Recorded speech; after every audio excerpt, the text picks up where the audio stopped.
Good evening, everyone. It's a hot one out there. This is, of course, Mike from the Bureau of News and Someone'sBones.com. First reminder, as I said last night, no live show tonight. The next live show will be tomorrow evening. I do have a short article I want to read. Take me 2 or 3 minutes, and then I will let you go. The title of the article is FEMA orders 2,500 gallons of hydrogen cyanide from Brazil. And I will read.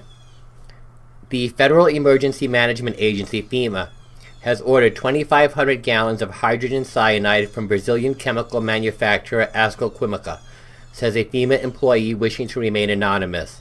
The agency, he said, solicited bids from 15 foreign manufacturing plants before selecting Química as its supplier.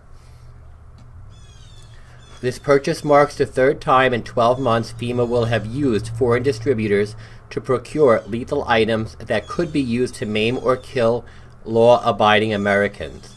In January, FEMA received a shipment of 500 Chinese-made smart guillotines, and in March they secretly ordered thousands of guillotine blades from a Mexican metal factory in Juarez. The cyanide purchase is merely the latest example of FEMA's treacherous behavior.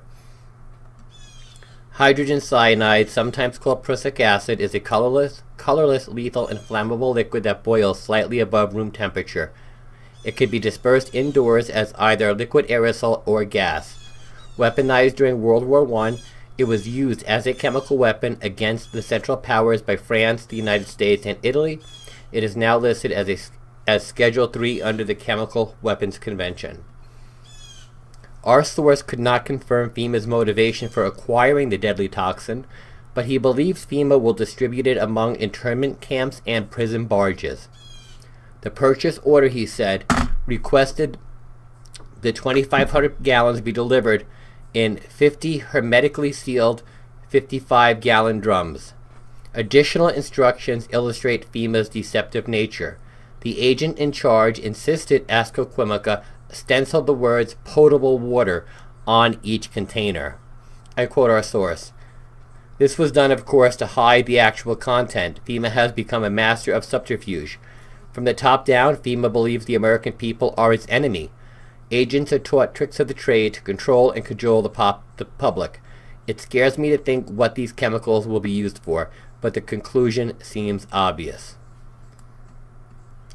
Although FEMA has already amassed a huge arsenal of conventional and unconventional weapons to use against patriots in the event of a civil insurrection, the biochemical weapons signify a new chapter of warfare on the American public.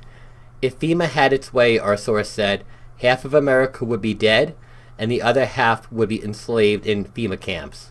FEMA, he added, routinely abducts and disappears homeless people to determine the most efficient and cost-effective method of population control.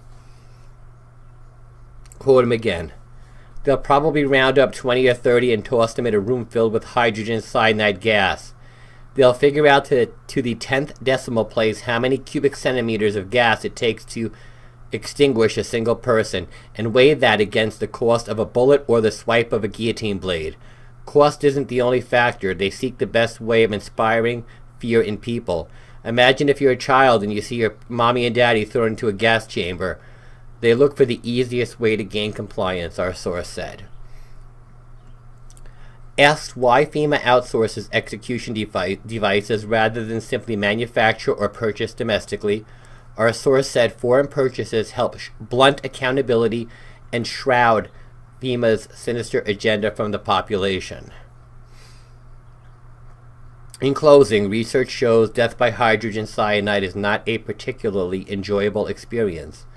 If ingested, internal organs blister and burn, and eyeballs can boil and burst in their sockets. And that concludes the short article I wanted to read today. Again, people, if you're in the Northeast, be careful out there. If you're out in the sun, please use good skin protection and limit the amount of sunshine that you take. Today was only 92 here, which is extremely hot for my location and my elevation. It's supposed to get up to 97 on Monday. I know if we're in the Northeast, we're not accustomed to protracted heat waves. So be careful out there, people. We'll talk tomorrow. Mike out for now. Oh, and keep an eye on your friends and loved ones who might have mobility issues. We don't want anyone's parents or grandparents' air conditioner breaking, and then they perish because no one checked on them. Back in the 90s in Chicago, 700 people died over a 4-day heat wave. So we got to be careful. Mike out for now.